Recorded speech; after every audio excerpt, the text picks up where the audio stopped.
Ben, c'est super parce que en fait, on va vous dire que nous, on est arrivé un tout petit peu avant. Et du coup, c'est un cadre exceptionnel. Hein, c'est top chez toi. C'est vraiment génial. Ouais. Et Sandrine est extraordinaire. Donc, on a beaucoup de chance d'être avec elle. Et avec Lolo, bien sûr, qui est derrière la caméra. Et bah moi, du coup, forcément, c'est bien aussi, quoi. Du coup, bah, en fait, tu vas te présenter toi, tu vois. Tu vas te... Mais cool, hein, Sandrine, hein, c'est vraiment cool, hein. Bah, Sandrine, du coup, voilà, je te présente Sandrine. Tu vois, en fait, quand on interview, c'est vraiment... c'est comme si les gens se sentaient aussi avec nous. Tu vois, et faut que ça soit vraiment cool, quoi. On se prend pas la tête. Et je pense que toi, tu te prends pas la tête. Non. Donc, tu vas te présenter et tu vas me dire où nous sommes déjà.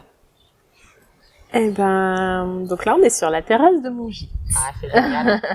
La chance. Donc, on est dans les monts du Lyonnais, à l'ouest de Lyon. C'est une petite montagne qui sont trop belles. Ouais. Et moi, je suis apicultrice ici depuis très peu de temps. Je suis installée. Ouais. Et donc, je fais du miel. Tu fais du miel, voilà. En particulier, ouais, et plein d'autres choses. Ouais. Beaucoup d'autres choses.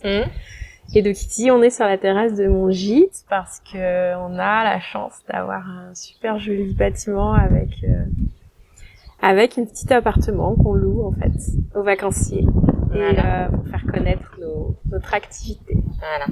Et là, justement, en fait, nous y sommes. Nous sommes là sur la terrasse et du coup, les vacanciers ont cette vue super belle, quoi. Enfin, c'est super top avec une piscine super belle aussi. Excuse-moi Sandrine, est-ce que le micro, tu peux le mettre Au-dessus de ton... Voilà. Non, Plus près plus près. Là Là, voilà.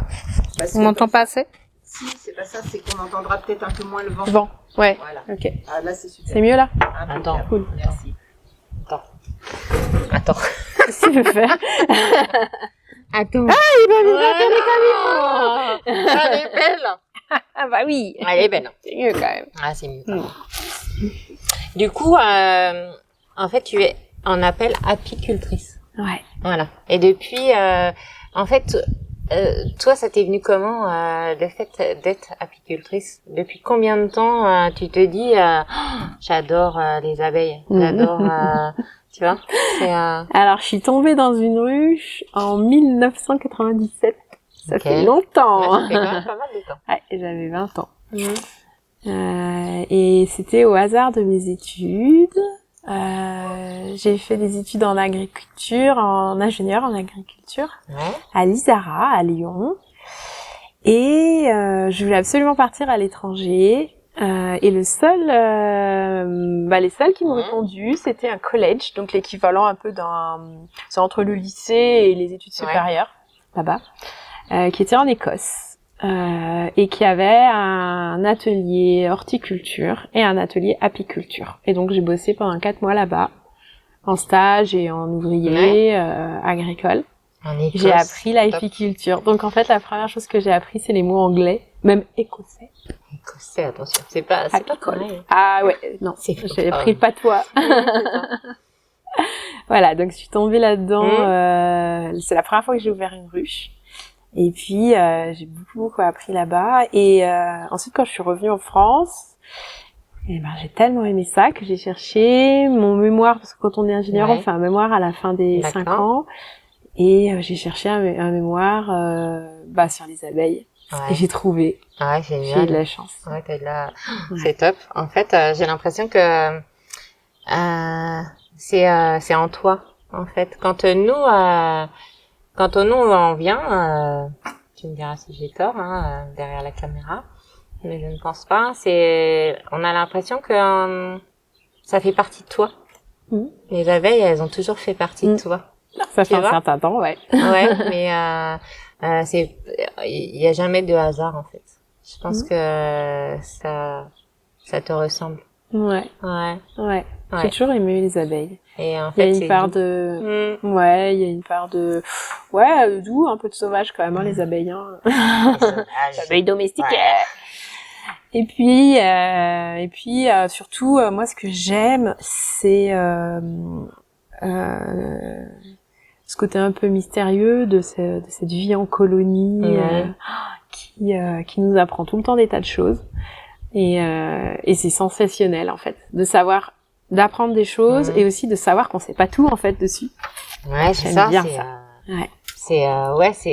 C'est vrai que tu nous racontais un tout petit peu tout à l'heure comment ça fonctionne la vie des abeilles et on a trouvé ça super intéressant. Et tu le racontes super bien. Donc, tu peux expliquer un peu tout ça ou... Oui, je peux. C'est okay. C'est bien. Okay. Non, ce que j'expliquais tout à l'heure, c'est qu'en fait, une colonie d'abeilles, c'est un peu comme notre corps à nous. C'est-à-dire que la colonie, c'est l'équivalent de notre corps, entre guillemets, en termes de fonctionnement, et l'abeille qui est dans la colonie, c'est un peu l'équivalent de nos petites cellules. Et en fait, c'est l'ensemble de ces cellules qui font que ce corps fonctionne. Et donc la colonie, elle est organisée avec plein de métiers à l'intérieur et aussi un certain nombre de messages qui se passent en fait entre les abeilles qui permettent la prise de décision à l'intérieur de la colonie.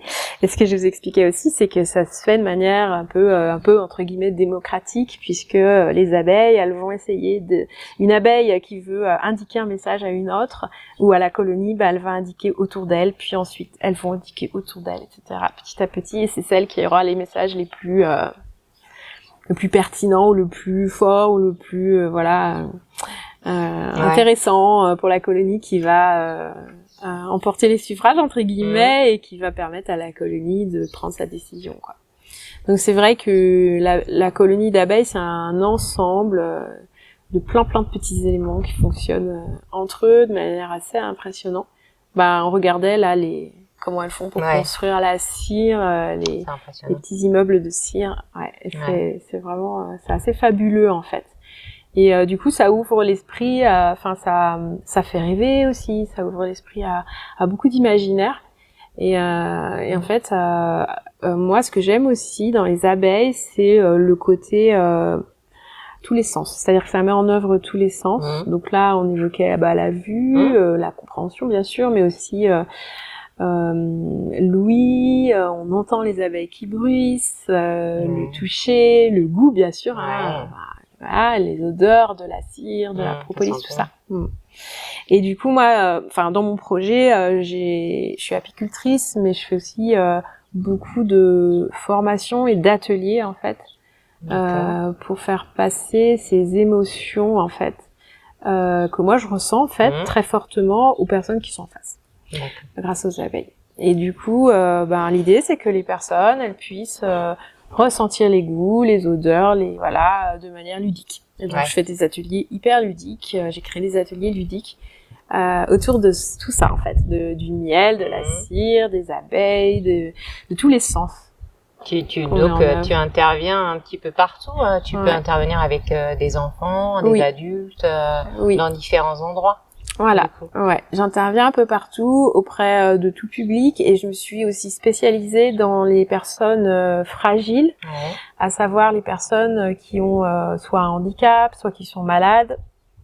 Donc par exemple, je travaille avec l'hôpital des enfants à Lyon, ou des personnes dans des EHPAD qui sortent pas beaucoup. J'ai essayé de me dire, je me suis dit aussi que il y a beaucoup de personnes qui sont dans des institutions et qui peuvent pas forcément toujours facilement en sortir pour venir à la campagne ou venir prendre un bol d'air.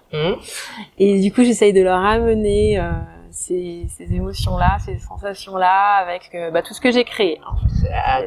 du coup, tu viens avec une ruche.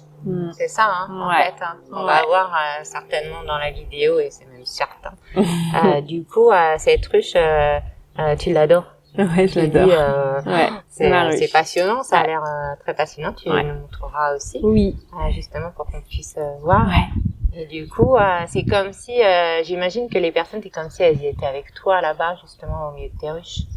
Tu vois, quand tu leur montres, quand on connaît pas, justement avec cet instrument-là, parce que c'est une petite valise, et à l'intérieur, il y a une ruche. Ouais. Et du coup, c'est comme si elles y étaient. Oui. Et du coup, elles ont les odeurs, comme tu disais, le miel, tu leur fais goûter, tu leur expliques. Voilà. Et c'est en fait une ruche virtuelle. C'est pas juste une ruche en carton ou en bois.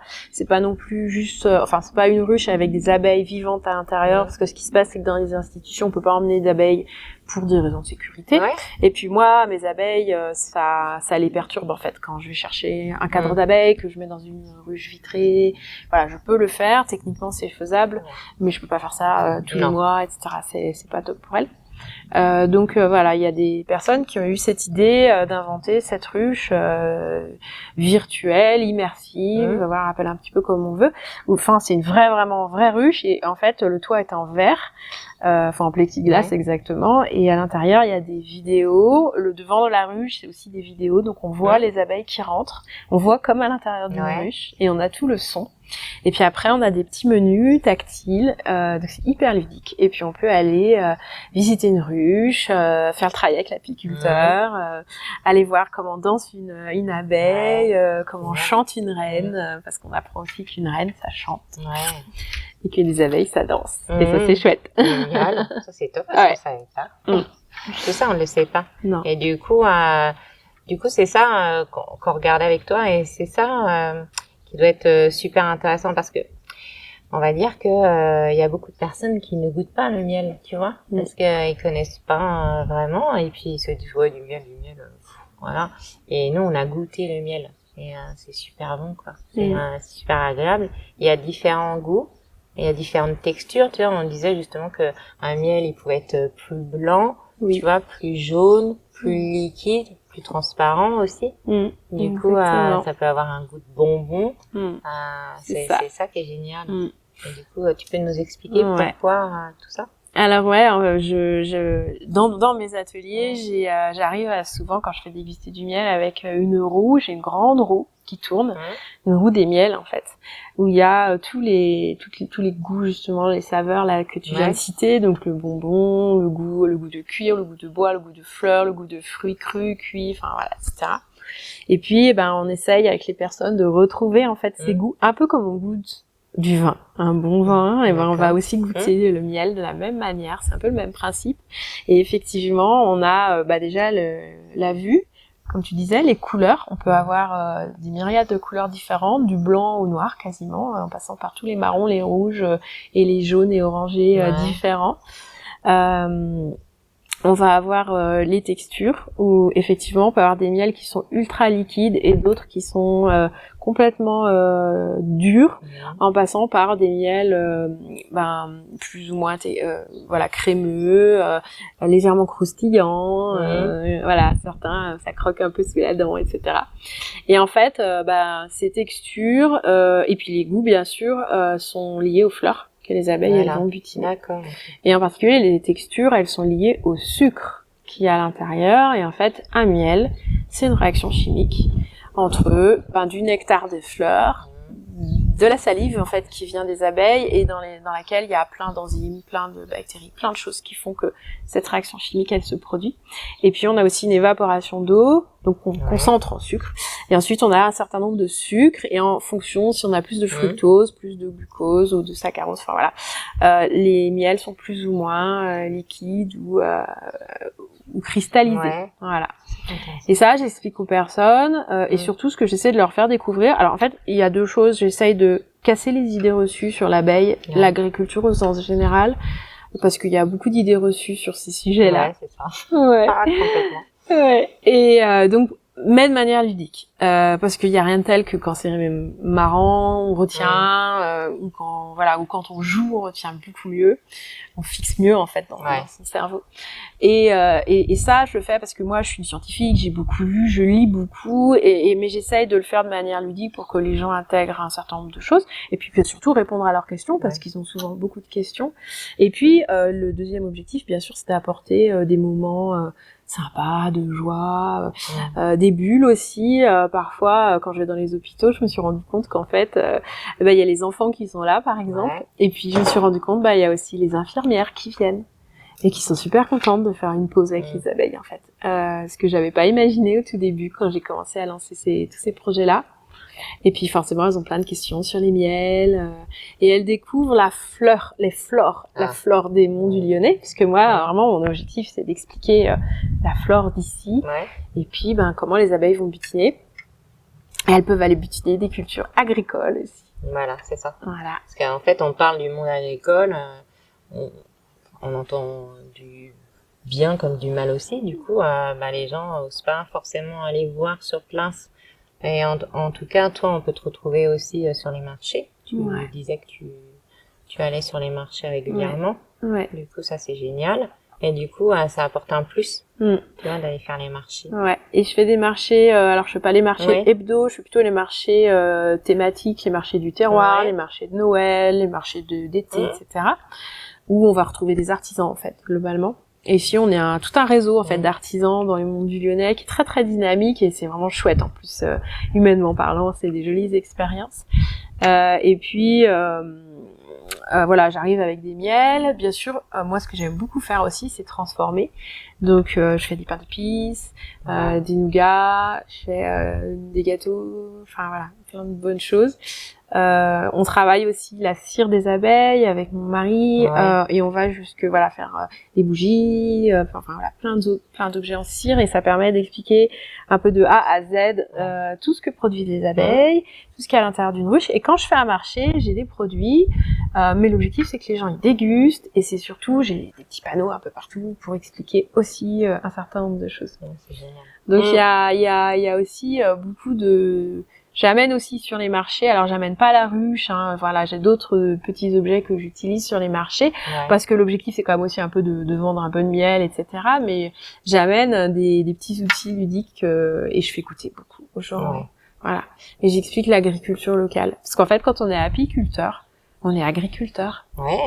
Et ça, beaucoup ne savent pas, en fait. On a un vrai statut d'agriculteur, c'est comme un autre éleveur de vaches ou de chèvres. Mais et moi j'en suis super fière en fait d'être agricultrice, et souvent on a l'impression que les gens un peu séparent les choses, et on essaye de montrer que tout ça c'est chouette, et puis qu'on a une belle dynamique ici. Alors tu disais que t'étais t'es installée avec ton mari, justement, qui lui travaille avec la cire. Du coup, tu vois, les gens ils sont étonnés parce qu'ils savent pas comment ils fabriquaient la cire, parce que c'est vrai que tu nous as montré que c'est super intéressant.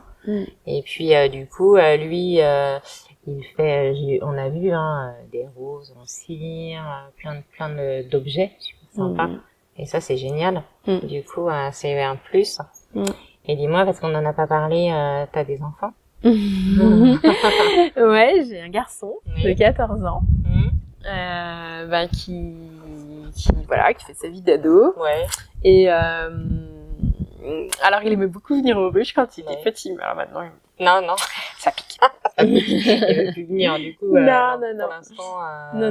Non. Et par contre, il est là pour donner des idées. Donc quand je crée en fait un nouvel atelier, on en parle beaucoup en famille. Alors c'est vraiment des constructions en famille, et puis surtout mon fils il aime beaucoup tout ce qui est jeu, et voilà. Donc du coup je le fais tester. D'accord. Tout ce que je fais. Génial. Et puis là maintenant il a un petit projet, c'est que j'ai lancé il y a quelques mois une petite chaîne, parce que mon exploitation elle s'appelle les petites avettes. Et j'ai lancé une petite chaîne sur YouTube, mais en fait je n'ai pas le temps de l'alimenter, mais mon idée c'est ça, c'est de faire des petites vidéos d'1 minute, un peu décalées, pour parler du sujet abeilles au grand public. de la même manière que ce que je fais, mais en vraiment très court. Et je sais pas très bien faire en fait ça, donc je fais plein de vidéos quand je suis sur le terrain, voilà, avec mon téléphone. Mais les vidéos elles-mêmes, je sais pas monter ça. Et lui, il adore parce que c'est les ados, ça, hein, donc voilà, tous les réseaux sociaux, ils connaissent. Et donc, il a un petit projet de me faire mes petites vidéos bientôt là. Ça c'est génial. Ouais. Du coup, hein. Donc là, ça va lui permettre de s'impliquer un petit peu dans le projet. Et c'est chouette. C'est génial. Et du coup, est-ce qu'il y a beaucoup plus d'hommes qui sont installés ou de femmes, toi? Est-ce que tu sais à peu près? Oui, beaucoup plus d'hommes. Ouais, l'apiculture, c'est vraiment un milieu. Alors, j'ai pas le chiffre exact, hein, mais c'est un milieu quand même très masculin, mais et puis assez vieillissant. En apiculteur professionnel. Maintenant, il y a quand même une bonne nouvelle, c'est qu'il y a de plus en plus d'installations de jeunes et puis des femmes. Et ici dans le Rhône, c'est assez rigolo. On est au moins 4 femmes. J'en connais peut-être. Il y en a peut-être d'autres, mais sur 12 ou 13 apiculteurs professionnels. Donc et on est toutes ici dans les Monts du Lyonnais. Ouais.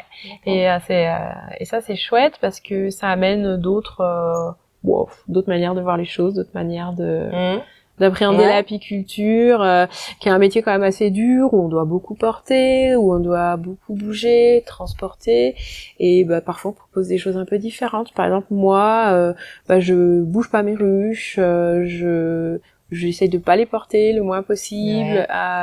Du coup, mon économie, enfin tout mon projet, il est très très différent de ce que peuvent faire d'autres apiculteurs. Donc voilà, je suis plus je suis une toute petite structure professionnelle, mais petite, avec beaucoup de pédagogie autour, beaucoup d'accueil, voilà.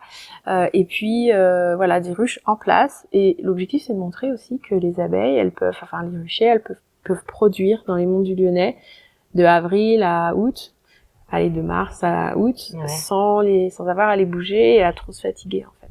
Donc, c'est des nouvelles manières de travailler les abeilles, autrement, quoi. Est-ce que tu penses que les femmes, elles sont vraiment jugées dans ce milieu-là? Est-ce que tu penses que c'est difficile en tant que femme, justement, de s'installer? Est-ce que ça a été difficile pour toi? Alors, m'installer, non, parce qu'on est hyper bien accompagné par, je dirais, les services administratifs ou même de santé. Donc l'installation en tant que telle, non. Le fait d'arriver sur le territoire, pas forcément, mais dans le petit microcosme des apiculteurs, on est regardé, on est observé, on doit faire nos preuves, on est jugé, et puis c'est quand même un milieu un peu un peu entre soi, hein, d'hommes, c'est des biscottos. Ouais, c'est ça. Donc, voilà, donc nous, on a peut-être moins de biscottos, ou pas forcément, mais, et alors, on fait autrement, et différemment, et c'est sympa. Moins de biscottos, mais une femme se débrouille autant qu'un homme, hein, du coup, ça n'empêche rien. C'est ça. Mais c'est vrai qu'on doit faire nos preuves, et expliquer expliquer que moi par exemple dans le milieu apicole professionnel, je suis la plus vieille en réalité quand on regarde bien, pas en âge mais en expérience d'apiculture. J'ai 26 ans derrière moi, et c'est vrai que quand je leur dis ça, déjà ils essayent ils voient les choses un peu différemment, mais par contre c'est vrai qu'il faut être très sûr de soi. Faut être très sûr de soi, d'autant qu'en apiculture, il y a autant d'apiculture qu'il y a d'apiculteurs. Donc chacun a sa méthode de travail, etc. Et il faut être vraiment très sûr de soi dans ce qu'on fait et dans ce qu'on propose, parce que on est jugé quand même. Ouais, c'est ça qui est hallucinant, c'est qu'aujourd'hui, en tant que femme, être jugée parce qu'on fait c'est pas vraiment un métier d'homme en fait, hein, on dit ça parce que les hommes étaient installés. Voilà, c'est tout. Mais c'est pas forcément un métier d'homme. Et tu dirais, si une femme veut s'installer, tu lui dirais quoi justement pour qu'elle puisse s'installer? Tu lui dirais de faire quoi comme études, tu vois? Si admettons quelqu'un veut changer de métier, admettons là, ou quelqu'un de jeune aussi s'installer, elle irait où? Dans une école? Elle ferait quoi? En apiculture, il y a pas beaucoup de formations en réalité. Donc la seule formation entre guillemets vraiment où on apprend de A à Z, hein, quand on veut vraiment apprendre en formation, c'est dans les CFPPA, enfin les CFPPA, les lycées agricoles. Donc c'est des formations techniciens agricoles. Après, si on fait des formations en ingénieur, en fait, on apprend pas du tout l'apiculture. Hein. Moi, je l'ai appris parce que j'étais partie en stage, hein, mais c'est pas dans ces formations-là que j'ai appris l'apiculture. Ouais. Par contre, dans ces formations, moi, j'ai appris la botanique, j'ai appris, je sais pas moi, la gestion d'exploitation, j'ai appris les rotations culturales parce que mine de rien, c'est important d'avoir en tête aussi tout ce qui se passe autour de nous, parce qu'en fait, les abeilles, elles restent pas là, hein, elles vont se balader 3 kilomètres autour. Et donc, c'est important que moi, je comprenne aussi tout mon environnement. Ouais. Donc, il y a de plus en plus d'ailleurs ici d'agriculteurs autrices qui sont installées en ayant un diplôme aussi d'ingénieur. C'est en agriculture en fait. Et du coup, voilà, on a d'autres regards encore. Mais voilà, il y a ce diplôme, enfin cette formation diplômante, et après, il y a des stages à faire en fait en exploitation. Pour pouvoir s'installer. Et c'est vrai que quand on est femme, alors moi je dirais d'aller faire un stage chez une autre nana, parce que je trouve que forcément on apprend différemment, on apprend peut-être des choses qu'on va pas apprendre chez d'autres garçons. Et puis on va apprendre des techniques qui sont peut-être un peu différentes aussi. Donc ça, je trouve que ça peut être sympa, parce que c'est vrai que ce stage il est hyper important pour apprendre vraiment sur le tas, quoi, le terrain. Et puis s'intégrer aussi dans les assos locales et nationales, parce que on a des super associations, en particulier dans le Rhône, enfin même Auvergne-Rhône-Alpes, techniques, apicoles, qui nous aident en fait, qui nous accompagnent avec plein d'outils, et en particulier pour les personnes un peu fragiles, les femmes, il y a plein de choses, et on est bien entouré pour ça. Moi, je trouve que c'est chouette. Ouais. Donc pour ça, ça a pas été trop compliqué vis-à-vis des organisations. Voilà. Ouais, d'accord. Et du coup, tu disais justement que les abeilles elles restent pas, parce que on imagine que les abeilles restent à un endroit bien précis, tu vois. Elles vont pas forcément aller dans un autre lieu, ou alors tu disais se diviser, parce que ça arrive aussi, et ça arrive régulièrement. Du coup, ça on n'imagine pas, tu vois, qu'elle puisse aller dans le colzin, qu'elle puisse aller, je sais pas moi, dans la luzerne, les fleurs, ce que tu disais. Par rapport à la couleur du miel, par rapport à tout ça. Tu vois, ça, on sait pas vraiment. Du coup, toi, tu cultives, tu fais quelque chose, alors j'ai pas beaucoup de terre, mais j'ai quelques surfaces, un petit peu de surface. Donc moi en fait, ce que je fais, c'est que j'amène du pollen à mes abeilles, parce qu'en fait, quand on est apiculteur, on vise évidemment à faire du miel, mais c'est comme pour tout élevage, il faut que nos animaux ils soient bien nourris. Et la nutrition passe pour les abeilles en tout cas, donc il y a des sucres évidemment, donc ça c'est le miel, le nectar, le miel, les fleurs, mais passe aussi par le pollen qui apporte des protéines. Donc les protéines c'est les acides aminés, et les abeilles elles doivent manger, nous on a 5 à 10 fruits et légumes par jour, elles c'est aussi 10 acides aminés essentiels dont elles ont besoin pour se développer correctement, pour se protéger, pour faire leur cuticule, pour être en forme, avoir un système immunitaire en fait. Et donc on est selon moi, il est nécessaire qu'on ait ce regard en fait sur la nutrition de nos abeilles qu'on a peu en fait en apiculture, parce que elles sont pas dans une tabu. Elles se baladent en fait à 500 mètres, 1 kilomètre, 3 kilomètres, si besoin, de la ruche. Et du coup, ça veut dire qu'il faut qu'on connaisse cet environnement pour savoir ce qu'elles vont aller butiner en fonction de la météo, en fonction des rotations, des cultures, en fonction des bois aussi, parce qu'il y a aussi des zones qui sont pas cultivées. Et ça, moi j'ai toujours un apiculteur doit aussi être un bon botaniste. C'est un autre apiculteur qui m'a appris ça, et pour que ces abeilles soient en bonne santé. Et donc moi j'essaye d'amener ce pollen en complément à mes abeilles quand par exemple il y a des espèces de moments de la saison où il y a moins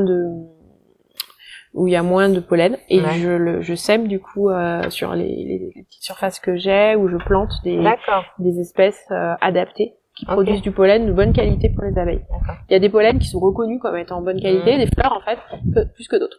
D'accord. Alors donc, ce qui veut dire que une abeille, elle peut parcourir combien de kilomètres à peu près autour Alors, elle va entre guillemets au plus près, il y a ce qui l'intéresse le plus. Mais elle peut faire, alors théoriquement, si on est un peu dans un désert et qu'il y a rien, elle peut faire 10 km aller, 10 km retour. Okay. Mais ce qu'elle va aller chercher, au bout des 10 km, elle va le manger au retour. D'accord. Donc c'est pas efficace. Ah oui. Donc on juge en général qu'elles vont se balader dans un rayon de 1,5 km à 3 km autour des ruches. Ça fait beaucoup un rayon de 3 km. Hein. C'est déjà ça fait quelques milliers d'hectares. Ça paraît pas mal quand même. Ouais. Forcément. Bah ici elles peuvent traverser, aller dans la vallée et partir dans les monts du Lyonnais chercher du châtaignier là-bas de l'autre côté dans les bois. Ouais. Ah ouais, parce que quand tu regardes le paysage là de chez vous, en tout cas, c'est à couper le souffle en fait. C'est même plus regarder d'ailleurs. C'est tellement joli. Ouais, c'est hyper varié. C'est la petite montagne. En fait, on est sur les contreforts du Massif central et c'est très varié. Ouais, on a beaucoup de bois, de bosquets, un peu bocagers. Et des cultures et effectivement il y a aussi du colza, de la luzerne, du maïs, des céréales. Et on est dans des territoires où on produit du levage beaucoup. Oui. Et puis j'ai d'autres endroits où je mets des abeilles, où c'est par exemple un peu d'arboriculture, enfin même beaucoup d'arboriculture. On fait de la cerise et tout se passe super bien avec les agriculteurs. Et au contraire, par exemple moi là sur la cerise, le pollen de cerisier, ça permet de doper mes abeilles, pollen nectar. Enfin la cerise, ça dope mes abeilles entre guillemets en début de saison, au printemps là. Fin mars, début avril et après elles sont en pleine forme pour la suite. Pour la suite, c'est ça. Génial. Voilà. C'est super génial. Et du coup, si admettons on veut visiter, on peut aller voir les ruches. Tu peux faire des visites. Comment, si les gens se renseignent, tu leur dirais comment faire. Je propose des visites alors à des dates fixes. J'ai un petit calendrier en fait pour proposer. Alors c'est des visites ou des ateliers que je fais ici. Donc ici on peut aller visiter les ruches, donc on s'habille de pied en cap avec la combinaison. Donc on fait tout le petit rituel, l'explication de pourquoi on met une combinaison pour se protéger, les gants, l'enfumoir qui sert à avertir un peu les abeilles, voilà, donc il y a toute cette partie de préparation, de sécurité. Et puis en fait on va aux abeilles qui sont juste là en bas du pré, dans le pré, j'ai un rucher à la fois école et pédagogique, et c'est aussi mon rucher où je fais mes élevages d'abeilles. Et on va donc à pied là, on va visiter les ruches, en petite démonstration, on ouvre les ruches et on va découvrir pour le coup en vrai ce qu'il y a à l'intérieur des ruches. Donc ça je l'organise en général plutôt en visite guidée à des dates précises, ou alors quand j'ai des personnes au gîte qui sont intéressées, qui me disent un peu à l'avance, on peut organiser aussi ça si je suis disponible pour faire des visites. Et puis j'organise aussi d'autres types d'ateliers. Donc on a parlé du miel, on a parlé de la cire par exemple. Je fais des ateliers de construction, on fait des bougies, on fabrique des bougies. Donc ça permet d'expliquer d'où vient la cire, parce qu'en fait la cire c'est produit par les abeilles. C'est elles qui le font avec une petite glande qu'elles ont sur leur corps. Donc voilà, on explique ça permet aux gens de sentir, de donner libre cours aussi à leur créativité, parce qu'on fait des petites bougies en fait qu'on roule, puis après moi j'amène des petites fleurs, enfin plein de petits objets, donc les gens peuvent s'amuser à faire une petite bougie. Et puis je fais aussi des ateliers, et ça j'y tiens énormément, de peinture sur ruche, enfin en tout cas de déco sur ruche. Donc on ouvre la grange complètement, les grandes tables, et on met des ruches qu'on a préparées avec mon mari, qui sont déjà protégées de l'humidité, etc. Et dessus, sur l'extérieur, on va venir, alors on a des peintures qu'on fait avec des pigments, parce qu'il faut faire attention à ce qu'on met quand même sur les ruches, et les gens vont venir dessiner, peindre, faire des pochoirs, mettre leurs mains, faire en fait ce qu'ils ont envie avec ces pigments sur les ruches. Et ce qui se passe, c'est que moi, quand je vais dans les hôpitaux ou les organismes où les personnes sont malades et fragiles, je leur demande de me faire, à la fin, s'ils ont envie, de me dessiner leur ruche idéale, ce qu'ils aimeraient voir dans les champs. D'accord. Et donc les enfants, souvent, ou même les personnes, je leur donne un petit carton et je leur dis je repars avec. Et cette ruche, on va la reproduire sur des vraies ruches. Génial. Et ça sera dans les champs. Et donc ça, je le donne aux gens qui viennent ici faire des ateliers. Et donc on a un tableau, enfin une porte complète recouverte de tous ces dessins. Et ils s'inspirent de ça. Alors soit ils reproduisent vraiment exactement le dessin, soit ils s'en inspirent. Et après on met tout ça dans les champs. Et donc ça fait des ruches avec des dessins. Ah, c'est génial. Colle colorée, bariolée. Et ça change. Ouais, ça change. C'est génial. Et ça attire l'œil. Et puis du coup, ça attire aussi la curiosité. Donc quand j'emmène des gens voir les abeilles, je leur explique pourquoi on fait ça en fait. Et les personnes qui sont... En fait, mon objectif, c'est que pour toutes les personnes que je vais voir à l'hôpital, par exemple, c'est qu'ils aient en tête qu'il va y avoir quelque chose derrière en fait. Donc ils repartent toujours avec par exemple un petit sachet de graines de fleurs à semer, là, les fameuses fleurs que moi je sème. Chez eux, ils repartent toujours avec ce qu'ils ont construit, et puis s'ils peuvent me faire ce dessin, s'ils ont envie, ils me le font, et moi je leur dis voilà, il va y avoir une suite quelque part en fait, c'est génial. Chez moi, à ce qu'on a fait là, parce que c'est un moment, ça a une durée de 2 heures, mais l'idée c'est que ça puisse se poursuivre aussi dans leur esprit, dans leur tête, qu'ils puissent s'en souvenir. Il laisse quelque chose en fait. Quelque chose de bien pour eux, quoi, enfin de chouette. Donc voilà, c'est un peu l'idée. En fait, tes parents, ils étaient dans le milieu agricole ou non, pas du tout. T'as des frères et sœurs? Ouais, mais j'ai 2 frères, mais ils sont pas du tout dans le milieu agricole. C'est vraiment, enfin comment dire, j'ai adoré l'école que j'ai fait. Je suis arrivée en terminale, je savais pas trop quoi faire. J'ai rencontré plusieurs personnes qui faisaient un certain nombre de choses. J'avais un bac scientifique, voilà. Je voulais faire de la biologie. D'accord. Et puis j'ai une de mes voisines qui avait fait cette école, et quand elle m'en a parlé, ça m'a plu, quoi. Et en fait, j'ai adoré ces 5 années d'études. Génial. C'était fabuleux. Alors autant l'esprit étudiant à Lyon, bien sûr, à Place Bellecour, enfin, voilà, c'était vraiment chouette. Et puis autant apprendre tout ça, toute cette agriculture, ça m'a passionnée. Franchement, les cours de géologie, les cours de structure de sol, des choses que j'aurais jamais imaginées. J'ai adoré. Je suis tombée dedans. Mais ouais, c'était quelque chose que je connaissais pas en fait. Et je sais pas pourquoi en fait, j'ai adoré. On sait pas, parfois il y a des choses comme ça. Ouais, c'est ça. Et je suis plongée dedans, et ouais, non, je suis la seule de ma famille à être dans l'agriculture. Ouais. Okay. Et ils trouvent ça bien justement? Ils trouvent ça bien que tu fasses ce métier-là dans ta famille ou pas? Je sais pas. Tu sais pas, tu leur as jamais demandé de poser la question? En fait, je pense. Ouais, je pense. En tout cas, ils m'ont jamais dit qu'ils trouvaient ça pas bien.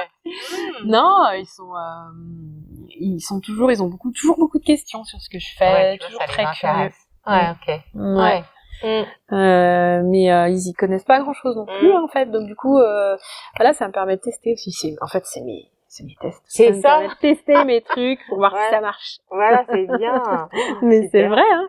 Ouais, c'est génial. Ouais. Et du coup, tu vois, si les personnes sont intéressées pour venir te voir, et en plus aller sur un gîte, ça, il y a combien, tu pourrais dire, c'est un grand gîte, il y a combien de chambres, tu vois, ce qu'ils peuvent faire, les balades, tu sais, donner envie. Alors lire, parce que nous on est là, mais on est super bien. Et d'ailleurs, je sais pas si on va repartir. On se demande, on va repartir ou pas?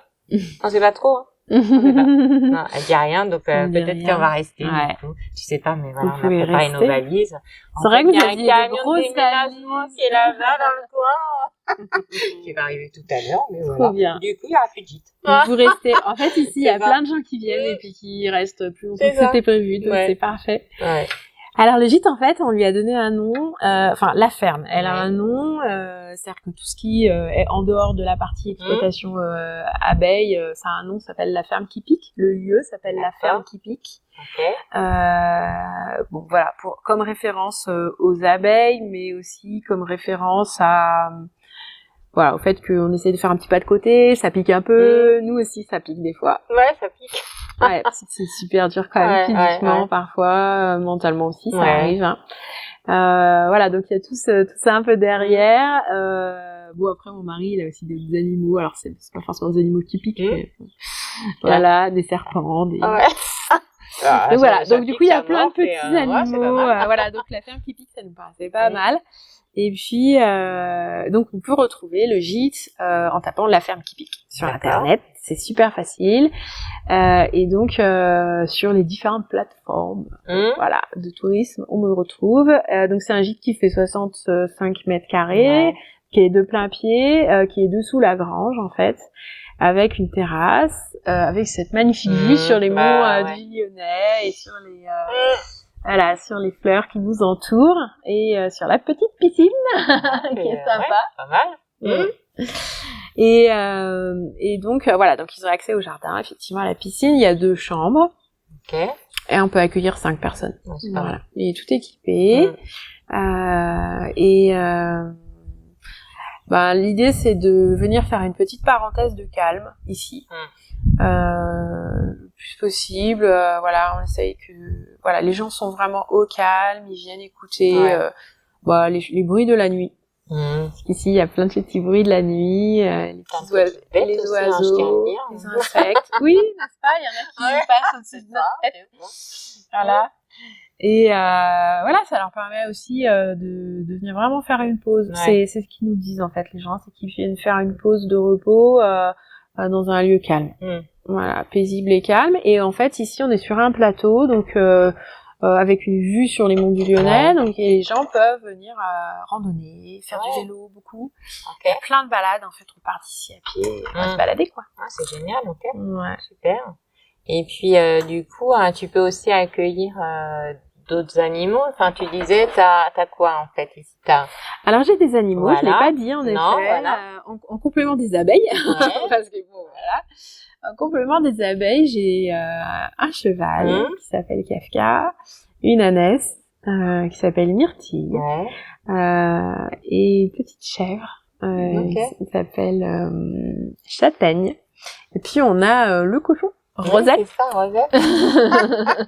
qui accueille les gens qui arrivent, et en fait les gens ils aiment aussi venir caresser les animaux, vraiment beaucoup, voilà, comme les petites fermes quoi. Donc quand les gens viennent au gîte, je leur propose toujours, s'il y a des enfants, qu'on aille donner à manger ensemble aux animaux, qu'on les brosse ensemble, voilà. Et ça permet de faire quelques câlins. C'est génial. Ouais, les animaux, puis ils adorent ça. Et surtout, pareil, de leur expliquer, de casser quelques idées reçues, le cochon, qui sont pas si mauvais que ça en fait, voilà. Et puis les mouches, pourquoi il y a des mouches à la campagne, le coq, le fameux chant du coq, les poules, voilà. Donc on explique aussi tout ça. C'est sympa. Mais c'est vrai que les gens quand ils viennent ici, ils savent qu'ils viennent dans un gîte, dans une ferme petite, familiale, mais c'est quand même acheté à la ferme à la campagne. Donc ils s'attendent aussi à avoir ces animaux-là, et voilà. Il n'y a pas de surprise. D'accord. Et je t'ai entendu dire que c'était difficile, c'est un métier qui est difficile pour toi, ou qu'est-ce qu'on pourrait faire pour améliorer justement tout ça? Ouais. C'est assez dur, physiquement. Alors, l'agriculture, déjà, c'est pas un métier qui est difficile parce qu'on est aux 4 éléments et que parfois, on a la nécessité de porter, lever, etc., d'être beaucoup debout, voilà. Mais en apiculture en particulier, on doit beaucoup porter et on doit être debout devant ces ruches, en fait, dans une posture qui est pas forcément bonne pour notre corps. Et porter des choses qui parfois font plus de 40 kilos, c'est un peu compliqué. Donc moi j'ai la chance d'avoir, alors j'ai des gros soucis de santé, donc ça m'aide pas, mais je voulais, alors un peu comme l'histoire des femmes en apiculture, je voulais aussi montrer qu'on pouvait être en situation un peu compliquée, délicate en termes de santé, et en même temps pouvoir être apicultrice. Alors ça, c'était un énorme challenge. C'est bien. Je crois que c'était encore un peu plus gros challenge que celui de femme. Alors les deux cumulés, c'est pas mal. C'est pas mal. Après, il y a vraiment tout, en fait. Tu prends la femme, tu prends les soucis de santé, tu mets tout ça, et voilà. Et j'ai essayé en fait, j'ai des personnes qui m'ont dit, mais en fait, tu n'arriveras jamais à t'installer. Ah, voilà. Alors, c'est un truc. Et j'ai dit, mais si, quoi. Enfin, pourquoi? Ouais, c'est ça. Et j'ai cherché. Donc, j'ai beaucoup cherché des choses sur le handicap en agriculture, et j'ai peu trouvé de choses. Ok. Très peu. Ouais. J'ai cherché, je me suis renseignée, j'ai passé des coups de fil, etc. Et il y a quand même 1 ou 2 organismes qui sont là pour nous accompagner. Et ici, dans le Rhône, enfin Auvergne-Rhône-Alpes, encore une fois, on a la chance d'avoir quelques organismes qui accompagnent en fait les porteurs de projets, surtout quand ils s'installent, pour être accompagnés, voilà, par des ergonomes en amont pour pouvoir faire le choix du bon matériel. Et faire pas non plus pas de faire de surinvestissement, mais faire le bon choix de matériel. Voilà, donc du coup j'ai eu droit à ces quelques journées d'accompagnement en fait avec des ergonomes, et on a construit, en fait on a regardé de A à Z tous les gestes que je fais, toutes les postures que je prends, une par une, même ouvrir la ruche, fabriquer le pain d'épices, extraire le miel, c'est très coûteux en fait. On a regardé, c'est quel est le geste le plus coûteux, le plus difficile ou même impossible, et est-ce qu'il y a derrière un matériel qui peut nous aider, combien il coûte, et est-ce qu'on peut arriver à trouver un compromis entre le coût de santé et le coût en euros, et on arrive en fait à trouver, mais c'est un énorme travail, hein. C'est-à-dire que j'ai dû lister déjà tout le matériel dont je dispose, tout ce que je vais devoir acheter, hausse par hausse, hein, donc une hausse, c'est ce qu'on met au-dessus des ruches pour récolter le miel, pour connaître le poids de tout ce que j'aurai à bouger, ruche par ruche en fait. Donc là, il faut vraiment savoir ce qu'on veut faire comme projet, en fait, sûr de soi, et ça permet de tout chiffrer. C'est chouette aussi parce que ça permet d'aller au fond du projet, d'aller chercher aussi des choses qu'on n'a pas vues. Parce que c'est des gens qui connaissent leur métier forcément et qui savent qu'il y a aussi des choses qu'on perçoit pas nous-mêmes. Des gestes par exemple qu'on fait de manière quotidienne avec la main, qui peuvent générer des grosses douleurs, et en fait on les voit pas. Et eux ils ont des petits trucs, voilà, ou des petits matériels qu'ils connaissent. Pour nous aider. J'étais accompagnée par la MSA, et en amont, j'avais été aussi accompagnée par des associations agricoles d'ici. Alors il y a aussi la chambre d'agriculture, enfin voilà, tous les organismes agricoles en fait essayent quand même d'avancer sur ces sujets-là, de l'accompagnement. Alors ils sont surtout beaucoup dans l'accompagnement des porteurs de projets pour le calcul économique, la rentabilité de l'exploitation, etc. Ils sont hyper vigilants à ce qu'on arrive à avoir des projets qui soient viables en fait économiquement. Donc ça c'est un gros travail qu'on fait vraiment en amont, que j'ai fait, qui est hyper intéressant. Mais le côté santé, c'est quand même du côté de la MSA que je l'ai trouvé ici en tout cas, dans le Rhône, hein. Je sais pas comment ça se fait ailleurs, et il y a des personnes en fait qui sont dédiées à ça ici et qui font un super boulot et qui m'ont vraiment bien accompagnée, donc je suis contente. Ouais, mais justement ça permet de dire aux gens qui ont des soucis de santé c'est possible, que c'est possible. Voilà. Et ça c'est génial. C'est possible, ça nécessite un peu de temps. Voilà, faut vraiment pas hésiter à prendre le temps de se poser pour faire ces analyses-là, et ça permet aussi de se rassurer en fait, parce que déjà on se dit c'est des outils qui vont nous aider, et puis surtout ça nous permet de tout chiffrer derrière et de savoir tout l'investissement économique qu'on va devoir faire, et aussi il nous aide à le faire de manière rationnelle dans le temps, etc. Et donc c'est rassurant en fait, puisque ça permet de dire on va pas dépenser non plus trop surdimensionner le projet. Et puis t'es pas toute seule, il y a quelqu'un qui t'accompagne, c'est génial, hein, franchement, c'est top. Et puis l'autre organisme qu'on peut citer aussi, qui est très aidant ici, alors plus sur les femmes, et puis les projets un peu qui sortent de l'ordinaire aussi en apiculture. Pour le coup, c'est l'ADA-ORA, l'association de développement apicole Auvergne-Rhône-Alpes. Donc il y a des associations comme ça dans tous les départements ou presque, et ils sont chapeautés par l'Institut de l'abeille au niveau national. Et c'est des assos qui sont là pour nous aider au niveau technique. Et donc ils nous donnent énormément d'outils techniques, mais super bien faits, très ludiques également. Donc forcément moi, dès que c'est ludique, j'acquiesce.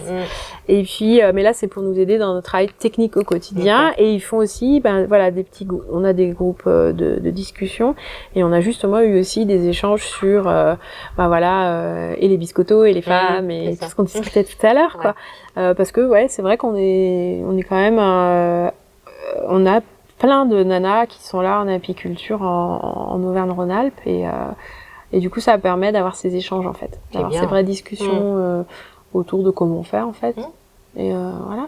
Ok, super, génial. Du coup, toi, qu'est-ce que tu aimerais nous dire là? Qu'est-ce que tu aimerais rajouter? Il y a des choses que tu aimerais dire, il y a des choses qui, je sais pas. Merci déjà. Non, je suis super contente de vous avoir parce que je sais pas, je trouve que ce que vous faites c'est magnifique. Pouvoir apporter comme ça permettre de parler de manière bienveillante déjà d'agriculture et puis surtout expliquer qu'on peut être une femme en agriculture et qu'on n'est pas juste la femme de. Mais qu'on peut aussi être chef d'exploitation en fait et avoir un projet qui tient la route et à sa mesure en réalité. Donc ça c'est important. Et puis moi ce que je voudrais dire aussi c'est que merci pour ce que fait l'asso vraiment. Et puis ce que je voudrais dire aussi, moi ce qui m'aide énormément c'est le maillage local. Et c'est d'arriver à être impliquée avec toutes les assos ici territoriales qui permettent aussi de pas être seule. Jamais rester tout seul. Isolé, Ah non, alors ça c'est terrible. Dans ce milieu-là, faut le dire, il y a beaucoup de personnes qui sont isolées. Oui. Et en apiculture aussi. Et là, l'idée, c'est vraiment de pas être seul, y compris quand on est apiculteur. Donc là, il y a les fameux réseaux avec l'ADA, Aura, dont je parlais, qui nous permettent de vivre des moments techniques ensemble. Voilà, on se réunit beaucoup, on fait beaucoup de choses ensemble. On a aussi ici la chance dans les Monts du Lyonnais d'avoir des associations d'entrepreneurs. Alors là, qui sont pas du tout dans le champ agricole. D'accord, mais c'est intéressant. Mais qui du coup sont dans le champ de l'entrepreneuriat au sens un peu général et qui du coup nous accompagnent aussi sur quand on a un projet, comment le faire vivre, comment assumer ses projets, tout ça. Donc c'est aussi assez sympa à voir et puis on peut aussi s'inspirer de ce qui peut se faire ailleurs en fait, dans d'autres domaines. Et ça, moi j'aime beaucoup. Et on a la particularité d'avoir une association d'entrepreneurs femmes. Pour les femmes. Attention. On est trop fort dans les Monts du Lyonnais. Voilà, les entrepreneuses dans les Monts du Lyonnais. C'est facile à retenir, EDML. Voilà. Et c'est une super asso qui permet à des femmes entrepreneuses de porter leurs projets et là aussi de se voir, de se rencontrer. On fait plein de choses. Donc on se reçoit les unes les autres pour faire partager nos métiers. On ouvre à l'extérieur. Enfin voilà. Et ça, de s'impliquer. Alors ou en tout cas de discuter avec des personnes au niveau territorial, de pas être seul en fait, de vraiment pouvoir parler à d'autres et échanger sur ses difficultés, se rassurer aussi parce que parfois on se dit mais est-ce que ça je vais le faire comme ci comme ça ou est-ce que je vais y arriver, parfois des moments de coups de mou, et là c'est des réseaux qui sont très bienveillants et à l'écoute et avec des gens avec qui nous écoutent et qui sont là, et on peut parler et c'est chouette. Super. Et puis nous pareil on fait la même chose pour les autres et du coup c'est chouette. C'est vraiment donnant. Donc pas rester tout seul. Ouais, c'est ça. Vraiment. Jamais rester isolé, pouvoir parler, discuter. Ça c'est important. C'est ça. Justement. C'est ça. Et puis arriver à assumer son projet, on peut être une femme et être agricultrice. Voilà, vraiment. C'est ça. Non, mais on peut tout faire en fait. Carrément. Du coup, c'est génial. Nous, on va profiter maintenant de la piscine. Oui, parce que cette petite piscine, tu la vois depuis tout à l'heure. Je la vois depuis tout à l'heure, elle est devant moi là. On va y aller là tout de suite maintenant. Du coup, maintenant c'est cool. C'était pas mal. Franchement. C'était très c'était top. On était bien. On est bien sur la terrasse. Franchement. On a un cadre de vie magnifique. Toi, t'avais vraiment... super. Ça change, c'est bien. Vous aviez déjà fait dehors comme ça? Dehors, oui, mais pas avec ce cadre de vie. pas ce cadre-là. On a fait avec d'autres cadres, super sympa aussi. Mais pas ce cadre-là, justement, qu'est-ce que tu dirais aux femmes, parce qu'en fait, on peut être interviewé. Alors, c'est ce qu'on veut dire, nous, à l'association L'aile de la Terre. Du coup, les femmes qui veulent être interviewées, comment tu trouves? Est-ce que ça te stresse? Est-ce que Non, ça me stresse pas. voilà, est-ce que je sais pas, t'as trouvé ça relou? Non, c'est trop bien. Ouais. C'est bien parce que ça permet de prendre un moment pour soi. Ouais, c'est ça. Prendre un moment pour soi. Ça, c'est bien ça. C'est exactement ça. Ça, c'est le mot, ça. Prendre un moment pour soi. Ça, c'est important, mesdames. Ouais. Ça, c'est top. Ouais, prendre un moment pour soi, se poser un peu et puis prendre un peu de recul. Se dire qu'il y a des choses aussi très importantes qui sont à faire, enfin, qu'il faut pas louper, quoi, dans notre vie. C'est ça. C'est pas, voilà, le métier d'agriculteur, apiculteur, c'est hyper prenant. Ouais. On est tout le temps, enfin, H24 en train d'y penser ou d'y faire enfin, voilà. Et faut aussi penser que on est tous des hommes et des femmes et que il faut qu'on arrive à être bien dans sa peau. Ouais, voilà. Et donc oui, c'est des métiers passion. Enfin, on est bien, on aime, on est dehors, on est avec nos animaux. Ouais, bien sûr. Voilà, on en parle, on fait de la pédagogie, tout ce qu'on veut, mais à un moment donné, il faut penser aussi à soi, à sa famille et à être voilà. Et du coup, voilà, ce moment avec vous, c'était vraiment, voilà, top, ça là, quoi, vraiment prendre du temps pour soi. On a de la chance, en fait, d'être venus, d'avoir fait des kilomètres pour venir, d'avoir été accueillis super bien. On te remercie beaucoup. En tout cas, on a adoré, puis c'est pour ça que, en fait, on va rester, du coup. Ouais. C'est ça qu'on t'a pas dit. Carrément. On peut lui dire maintenant, du coup, du coup, on va rester, voilà. On a décidé, avec Lolo, de rester. Bah ouais, puis on se voit toute la semaine. Carrément. Et puis par contre, vous allez venir m'aider aux abeilles. Carrément. Avec plaisir. Non, c'était génial. Merci beaucoup. Petite fille en paire de bottes, nous rêvions toutes naïvement de champs de blé, de belles récoltes, d'une vie de femme, de paysan, aux côtés d'âmes courageux. Nous sommes entrés dans l'aventure, ce beau métier nous rend heureux, près de nos bêtes, de nos cultures. Petite fille en paire de bottes, retrousse tes manches, n'abandonne pas. La terre est mère de tous les hommes, pour la défendre, les ailes sont là, les ailes sont là. Et puis un jour sont arrivées les belles promesses de tous ces gens. L'argent alors s'en est mêlé, nos vies ne sont plus que tourments.